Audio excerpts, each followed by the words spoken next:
Hi, Preston Sandler with Home Inspection Carolina. Today we're going to be talking about low water pressure or low flow. What's happened is there's a calcium buildup in there on this kitchen sink faucet.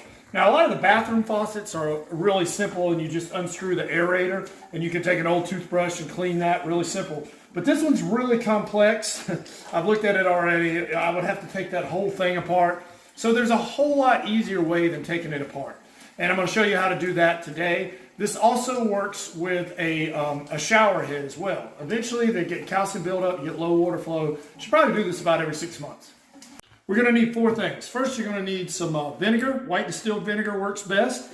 You're going to need a rubber band or a couple of rubber bands, mainly only one. You're also going to need, an old toothbrush, and you're going to need a plastic bag. So go buy the vinegar and you can use the bag that you bought the vinegar in. That's what I'm doing. First, just put the rubber band on the head of the faucet. Now we're going to take the bag, the corner of the bag, up to the faucet head until it is around that faucet head. And you're going to wrap the rubber band. Oh, hold on. You're going to wrap that rubber band around it to hold it in place. You might have to twist it a couple of times. Like that. And we're going to let that set for 30 minutes. Okay, so now it's been 30 minutes. We're going to take the bag with the vinegar off. And what we're going to do, well, some of them will just, what we want to do is clean.